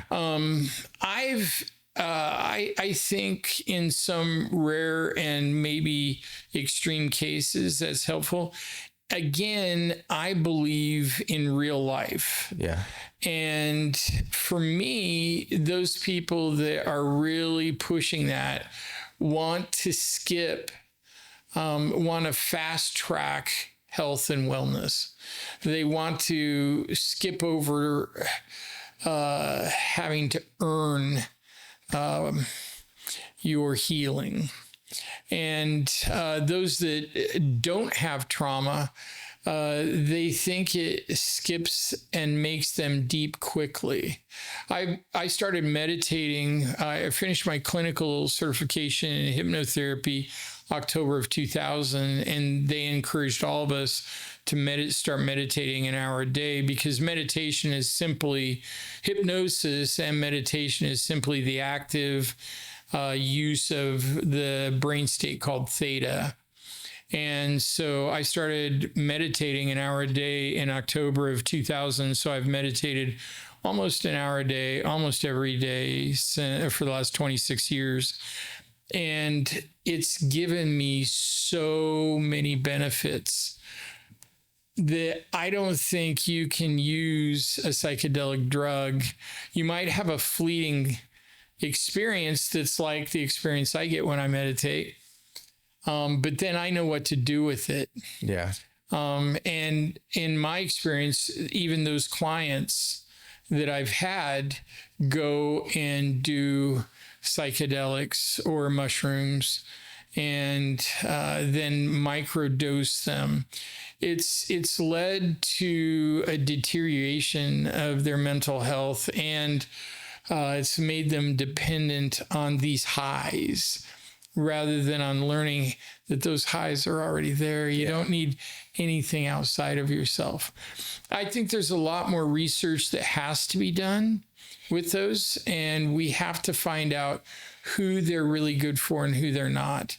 I know Rogan's a real fan, and many other big time influencers and podcasters are. I just think it's that American idea that you can skip over the hard work. Yeah. And I think the hard work, if I hadn't meditated, like I told you, I started meditating October of 2000. I was diagnosed December of 2006. If I hadn't meditated for 6 years, I think I would have died. I don't think I would have gotten better. Because I knew how to get in, have what's called mind-body conversations, ask the leukemia why it was there, ask my body what it needed. And that didn't happen overnight. Yeah. Yeah. You said a word, theta. Yeah, the theta state. Mm-hmm. One of the things I came across about 3 years ago was binaural beats. Have you ever heard of those? I love binaural Have you heard beats. of? Yeah. I use them to sleep. Yeah, that's great. Yeah, bi means to, neural, brain. They found it first with Olympic cross-country skiers. Oh, really? They found that when the body got in motion side to side, the brain slowed down and kind of became balanced. And so they started playing around with it. And they found, I had one woman who had high anxiety, and she had been pretty successful with binaural beats. So I said, why don't you put your whole body into binaural rhythm? Oh, yeah. And she said, how do I do that, Dean? And I said, well, I use my backpack and hammock, and I'm just gently swaying almost all day or all night. That's binaural rhythm, my whole body. Well, she said, oh, I've got a porch swinging bench. Oh, yeah. Those rocker benches. Yep. And I said, okay, rather than sit forward, just get some pillows, lay on it, and maybe with one foot or with your arm or whatever, and so she did that. And it took her about 3 or 4 months of doing that fairly routinely. She was really much, much better. And so they found that the rhythm is, putting the whole body in that rhythm is good, but they've found that you can even do that with the brain just by using the beats, the audio tones. I found experientially, I'm as ADHD as you can get. And I wanted to do really well in college. And I always found that's how I use swimming, and that's what really made me like swimming, is I found that if I swam 11 or more laps, and there was no research, I had no idea why it worked, I just knew it worked for me. If I swam 11 or more laps 2 or 3 times a week, I could sit, listen, do my homework, nothing. If I went a week or 2, my brain was skipping everywhere. Yeah. And I started offering that experiential kind of strategies to kids who had ADHD. It's been 100% for those that will do it. Most people won't do it. But then with Michael Phelps especially, who's very ADHD, they found, well, of course it works, because especially when you're doing the front crawl, your head especially is in that binaural movement. And you're in this liquid fluid state, weightless too, and that does a lot of good for the brain. And so, those kinds of things that are what I would call biophysical, or even biomental, biointellectual, using the brain and the body to handle what we've seen as a brain problem, are very effective. Just trying to handle it with something like cognitive behavioral therapy or traditional talk therapy. Yeah, that's why the Vietnam vets never got better. Yeah. Because they brought them in, sat them down, and the seated position is the second most powerless position to the unconscious mind. So they put them in a powerless position, and then they had them talk about what had happened. And it relieved a little bit, but mostly it just got him caught in this unfinished loop. Yeah. Yeah. I know that one of the girls I used to work with, her husband's a veteran. He has PTSD, but one of the things he does when he's having a bad day is just go on a drive. Yeah. And you know what happens when he does that? The way I put people under is get them to fix their eyes on something and breathe and just, not think about their regular day. Well, when you go on a drive, especially out here in Kansas, your eyes don't move much. Yeah. Right. Okay. They fix and you start falling through the brain states. And so that's probably why it helps him. And he's had some pretty amazing, results, I think, with the hypnosis that Really? yeah. Dean's had some. Yeah, absolutely. Yeah. The body, that's what really, that was a piece of lived experience that was clinical that really gave me a true sense that our body has an inherent wisdom. The type of hypnotherapy that I was taught was a type where you never tell anybody what to do. You just ask them questions. And the most potent was once you could tell they were in that theta state. We have several different brain states. Our normal waking state is called beta. State just below that state of real focus is called alpha, where time just starts going by and you don't even notice it. State below that's theta. Theta is the point at which the 10% of your conscious mind interfaces and fully connects with the 90% of your unconscious mind. We barely use 3% of our conscious mind. Us guys, women use 2 to 3% of their conscious mind. Us guys barely use 1%. Never surprised any woman I ever told. But the unconscious mind is what runs all your body systems without you having to think about it. It's also where you store all your long-term memory and all your emotions. So it's a therapeutic gold mine. And so what I do is and I still do it to this day, I get people down to the theta. I notice when they're there because usually their sense of time goes away because the unconscious mind isn't logical at all. It has no way to regulate or sense time, sequence time. And so I'll ask a person a question, and if it takes them 2 minutes to answer, I know they're getting there, but then also I can see their eyes go into a state of rapid eye movement or REM. And that's another way to be able to tell. But I'll wait till they're there, and then I'll just say, hey, let's say they're there for high anxiety. I'll get them really connected to the most recent time they had that anxiety and what does it feel like in their body. And then I'll ask them, go to the very first time you had this kind of anxiety. And they'll go to it. And then I'll say, what did you decide about yourself and your place in the world during that time? And what a lot of us don't realize is our belief systems are like our computer settings. They just run unconsciously our whole life. And most of us make those belief systems between the ages of 1 to 4 or 5 and then forget what those belief systems are. We just know we do these weird things and react in these weird ways. And it was fascinating. I can't tell you how many patients we had in common that had serious sexual trauma. And I'd ask them to go to the first time they felt that way. And they'd skip right past their sexual trauma and go to a playground incident where they decided they couldn't speak up for themselves. And then that's usually what led to their sexual trauma. Yeah. For me, for years, took me back to when I went in the creek.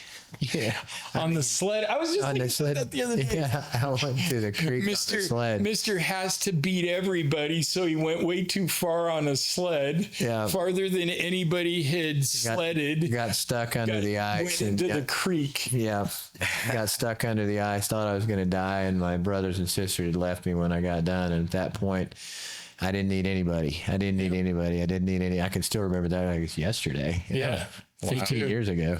Yeah, but I can't imagine. Hypnosis is powerful. hypnosis. And Dean does it well. When we were doing this was a guy that was doing everything for everybody, me included, for this whole community. And when he came out with the decision, I don't need anybody, it made perfect sense because he wasn't allowing himself to rely on anyone but himself. And it's a good thing he was so capable, or he wouldn't have been, he probably would have ended up on the street or something. But once he realized, oh, I can trust others, I do need others, I think your life changed. It did. Quite. Yeah. I mean, I slept, after that hypnosis session, I slept better than I did my entire life prior to that. Wow. It's crazy. Yeah. It's very powerful. Yeah. Yeah. And I would like to take credit for that. It really wasn't me. It was his mind and body, and I believe even spirit, just relaxed enough so the answers bubbled up and he was able to register them consciously. We have all the answers and all the power to heal right inside of us. We just are now learning how to get out of our way and unlock those. The brain, the mind's a magical thing. Well, it's just, I mean, the whole human system. And, you know, we think we understand it when we get out of medical school. We're not even close. I mean, it's the body is an amazing. I'm a big Barbara. Oh, I can't remember, Barbara O'Neill. Okay. Person, and so that's her book. Is, you know, the body heals. So, you know, but if we don't ever let it, you know, that's the problem. Right. Yeah. So how important is your mindset when you're recovering from injuries? If you're going into that poor me kind of mindset. I mean, through the years, you can kind of tell when somebody, you know, when people lose hope and they lose, and yeah, the mind is absolutely the most powerful thing. There's so many people that I've seen through the years that should have died and didn't because they're a stronger constitution. Well, Dean, for one. Yeah. Yeah. And 7 times. and then there's so many people that should have lived. I just didn't fight. You know, the people that I've gotten here that come in for cancer treatment, you know, there's fighters and there's non-fighters, and man, the fighters do a lot better. And honestly, I used to see that in practice all the time, you know. Yeah. But the body was meant to heal. Yeah. Always. And the mind was meant to heal. Yep. But you got to expose it to nature to do it. The things that God wanted us to do. Right. Right. That God gave us, you know, not Nature's where our spirit breathes. right. Yeah. When did we get away from holistic medicine and to pharmaceuticals? Well, Rockefeller. Okay. I mean, bought up all the medical schools, bought up all the oil companies, and then started the drug companies with making medicines out of petroleum products, right? And anything he could get out of petroleum products. Right. And so, you know, it's like then he started donating money to medical schools. And so here we are today. Yeah. You know, I mean, it's a well-designed plan to get them to depend on that. And I mean, it's not a conspiracy theory anymore. No. 10 years ago when I read this, I thought it made a lot of sense, but now it's like, to me, it's just common knowledge. Right. So, Dean, do you ever work with police or? Yeah, I do. As a matter of fact, especially in this small town, I started really enjoying that a lot, doing that a lot. I'm working with police, EMTs, firemen. Especially, I got trained in critical incident stress debriefing. And the guys always said they liked me, number one, because they thought all therapists were sissies and they saw me as a guy. Yeah, I can see that. But also, I did critical incident stress debriefing rather than just talking. We'd go out and walk, or we'd do a hypnotherapy kind of approach.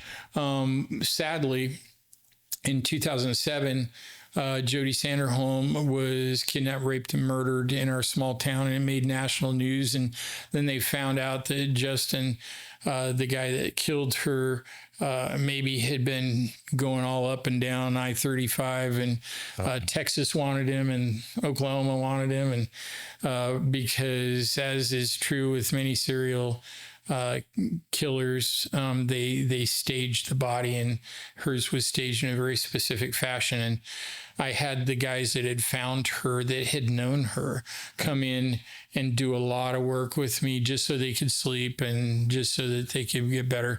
Problem is, I heard the story so many times. Sometimes I still need to work on that. But no, I love working with cops and people who serve our community. I it's probably been, it was before COVID, but worked with a cop in Portland, because the cops in Portland are treated horribly because we tried to defund the police. That went real well. Now we're funding them again. But during that time, he had a guy that it was a suicide call, and this guy, he'd served many times, but this time the guy poured gas on himself and lit himself on fire, and then ran toward the cop and tackled him. Oh, wow. And so he's got this guy he'd served many times that in an odd sort of way cared about, of course, and on top of him, burning alive. And so this guy was a wonderful policeman and experienced, kind of like yourself, not a small guy too, like yourself, pretty hardy guy. So he was able to flip him over. He did a lot of Krav Maga too. So he was able to reverse him and put him out. But his wife called me because he hadn't slept for 5 days, because he liked to sleep laying on his back. Well, this guy tackled him and he was on his back. Every time he'd go to sleep, he'd smell and see this guy on fire on him. Yeah. And so I found, if I can get to a cop quickly and do something I've developed called image reversal therapy, where you keep working with the images and changing them, because those traumas, again, are in the unconscious mind. The unconscious mind isn't logical. So if you change it just a bit until it gets ridiculous, the brain's like, oh, okay, no big deal. And that's what we did with this guy. I had him do it. Then the first thing I did was had him take a step outside of the experience and imagine he's watching it on a small black and white screen, and watch when his body tried to make the screen in color or put him back in it. And then I had him, instead of this guy's backyard, I had him put it on a football field. And then instead of it being that guy, I had him make it a clown. And then I had him make it this guy, only he was in a gorilla suit, and just stupid stuff, kind of throwing red herring things into mind's like, what? This is dumb. And then you've done it when I'll have the person go back and say, okay, think about it again, see it again. Don't necessarily put yourself in it. And they always say, oh, wow, I can think about it. And it's still upsetting, but it's not freaking me out. And the mind will drop it like that. He went home. His wife, almost always I get calls from wives. They're like, oh, I don't know what you did, but thank you. My husband's my husband again. He's sleeping. He's fine. Still bothers him every now and then, but not much. Yeah. So, yeah, if that hypnosis stuff is very powerful. Yeah. So if there's anything I can ever do for this community or you and your brothers that serve alongside you, I'm happy to either do it remotely. It's always more effective personally. Yeah. Fly me in. Happy to do it. Yeah. They don't, police agencies historically are not very good at that, at getting help. Yeah. I had an old captain. He was the only, it was 1994 or 5, I can't remember, but he was in a officer involved shooting. Oh, wow. And he suffered through that by himself. Yeah. They didn't get him any counseling or anything like that. And I think conventionally, what they do, I'm not sure that I've been through grief counseling and all the stuff at the hospital, et cetera, et cetera, et cetera. And I'm not sure the techniques are. Yeah, if it's all just talk, and a lot of times they'll hand you a worksheet, Right. and want you to come talk to them, and usually is a real well-meaning person, Right. but you can tell, especially with firefighters or physicians that have really been on the first line and have almost been, I don't know if almost is even fair, in combat situations, in situations you can't make up. They're so awful. Right. Yeah. Then you have this nice little sweet therapist, male or female, that's got a lot of education, but their worst day is when their kitty maybe didn't get, yeah. There's a huge disconnect there. And yeah, so I get along with cops pretty well, especially if they know my story and know I've almost died 3 times and swam rivers and just kind of a guy's guy. We had a pretty brutal murder one night. It was one of like the first month that I switched from the sheriff's department over to the police department, and there was so much blood. I mean, it would have covered this whole room. But we had a debrief with a therapist from how it was the corner house when you're coming out of prison or whatever. Okay.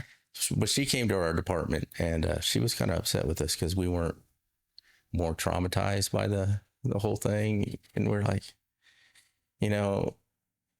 it's, I don't know if it's that way for every officer, but I kind of like box it up and just put it away. I try not to let it ever come out of its box. But she was kind of upset there was mostly veteran officers there, and she's like, okay, well, fine, I'm leaving. Wow. Okay. Well, yeah, she expected you she projected how she would feel and act in your situation without your experience. Yeah. And she had it in her mind how you should respond as humans, not giving you the benefit of your experience and everything you've seen over the year to kind of build up those psychological and emotional calluses. Yeah. Yeah. Rookie mistake. Speaking of the calluses, is that a good thing or a bad? Psychological callus. Generally bad. Yeah. Compartmentalizing, and part of it's good is just the mind and body trying to protect itself, but it can come back and bite you in the butt. And I think part of the reason I got sick is I was working way too much. I was excited because I had quit teaching in 2002. And so I had 4 years, and Aaron was sending me a lot of people, and a lot of people were getting well because of the hypno. But I was working largely with sexual trauma. And I wasn't realizing that I was hearing these stories all day, every day. Yeah. And a lot of times I'd close my eyes and try to imagine. And so I was getting secondhand trauma. And my body couldn't get rid of it fast enough. And so at some point, your body's going to say, yeah, I'm done. And it's going to tap out in some way or another. And mine was leukemia. Yeah. That scares me. Well, just let it be a warning. You're a smart guy. So just, I'd be glad to talk to you about what I think you should do. I think it's really important that you get outside. Yeah. I think it's really important that you have fun. I think it's really important that you go on weekly dates with your wife and not talk about the kids, how much you hate work or whatever stress you guys have, how much, any problems that you have. People go on, married people go on dates and they talk about their problems. I'm like, that's not very fun. My definition of a date is you go out, phones down. As a therapist, it's really hard for me to go out to dinner with my wife sometimes because I'll look at all the other couples and they're all going like this. And I'm like, that's not a date, folks. You're 2 individuals sitting at a table. But you go and you just try to have fun for at least an hour. And if you do that weekly, the mind loves habit. and it will start protecting whoever you're having the most fun with. And it's about as close to a golden ticket for marriages where one or both aren't personality disordered. I've tried to work with some marriages where one is just clearly crazy and loves the drama. Nothing's going to work in that case. But for most of us that are somewhat normal, your brain's going to really try to protect that one person you're having fun with. And I found that if I can get a couple to do that every week, by about week 6, they're just not fighting as much. And they're talking more. And they're laughing together. And they're having more sex. And things are just kind of changing. And funnily enough, I had a client just last summer that I'd served 30 years ago in Arc City. Wow. And they were young parents. Now they're grandparents. And they only came back to me because they had a tragic event. But they said, Dean, we started doing that date once a week. And we still do. And it's carried us through this whole life cycle. And it's helped us. And now a couple of our kids are married, and they're doing it because we did it. And that's when it's really fun to serve the way I do. But yeah, so that's what I'd encourage you to do. I think I forgot your original question though. Yeah, I'm old too, so I forgot. But I think it's really important. So, we were talking about compartmentalizing, and especially with the kind of job that you have, Kenny, I'd encourage real community, especially with your wife and kids. Recreation, outdoors is fun. And then some form of meditation. And even if it's just listening to a guided meditation for free on YouTube, I tell everybody, if you're going to do that, keep sampling until you find somebody really good that you like, that brings you down into that altered state. And then don't pick one that's only 10 minutes long. That's like going to the gym for 10 minutes. Pick one that's 30 minutes or longer. And then if you fall asleep, okay, it means you went down a little too far into delta, which is just below theta. That's not a bad thing. But just keep doing that routinely until you find Kenny's way of meditating. Okay. Yeah. And that will really help your PTSD. I guess that's a wrap for podcast 7 and possibly 8 for maybe 9 for out of network and into wellness. Sorry, I almost forgot that too. Yeah, out of network and into wellness, and also make sure to follow Liberty MD and follow Liberty MD on YouTube and like and subscribe.